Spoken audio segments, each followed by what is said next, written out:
Hi everyone, welcome back to Genre Vending. I'm Amanda with the Library Marketing Department at HarperCollins. Thank you so much for joining me today. I am so excited to have with me Sarah MacLean, the Rita Award-winning and best-selling romance author. Two of her previous books were Library Reads winners, so I know she has a ton of fans out there that are clamoring for the next book. Her current Scandal and Scoundrel series started with The Rogue Not Taken, continued with A Scot in the Dark, and we'll end with The Day of the Duchess coming in June.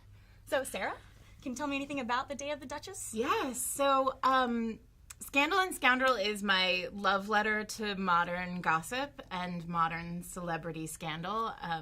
It's partially how I convinced my husband that all the glossy magazines in our house are work-related. But it's also because if you've read any of my books, you know that I'm fascinated by the way society plays out in community, and the way we project ourselves and the way people view us versus who we are inside. And I think that world and the celebrity world is such a good example of how we do this over and over again in real life in 2017. And so The Day of the Duchess is the culmination of this series, which centers loosely around a family of 5 sisters who are all named with S names that some of which could have been spelled with a C.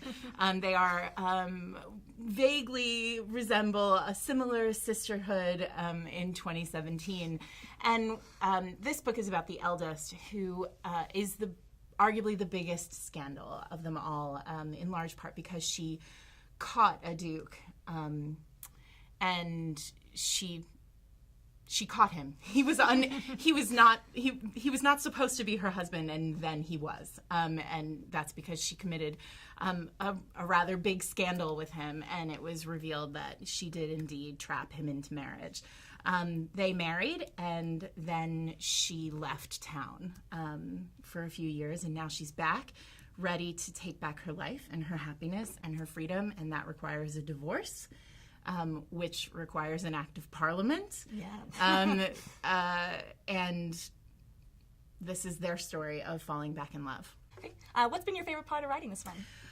Well, I love a hero who has to grovel, who really has to do hard work to win back the heroine. And this particular hero, the deck is really stacked against him. He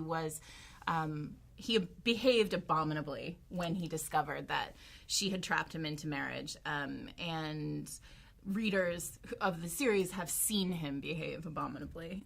So he is the Duke of Haven, and he absolutely needs to grovel. And turning that ship around and revealing just how deeply he loves his wife has been really wonderful as a wife and also as a romance reader. So how did you get started writing romance novels? Like, what drew you to romance as a genre? I'm a reader first, and have been a romance reader since long before I probably should have been reading romance novels. My older sister would store them secretly under her bed, and when I was around 10, I started pulling them out from under that bed and reading them. So I've been reading romance for a long, long time. And I think when you first come to romance, it's the love story, it's the breathlessness, it's the excitement, it's the fantasy that sort of draws you into the genre and lures you into it. And they're just delicious. A great romance novel is just a wondrous experience. And now, as I've aged and as I've sort of started to think about the genre in a bigger way, what I love about romance is that it is so focused on women. And certainly there are subgenres that are about men or by men, but for me, romance, the lion's share of it is by, for, and about women, and there's something really powerful about the sisterhood that comes with that. So you referenced this a little bit before. Is that why you think people enjoy reading romance so much? Is that what draws them to it? In part, yes. I think romance is very much about a community now, especially now. When when I was growing up, I would go to the local library, the Lincoln Public Library in Lincoln, Rhode Island. Since this is for librarians, I feel like I can shout it out.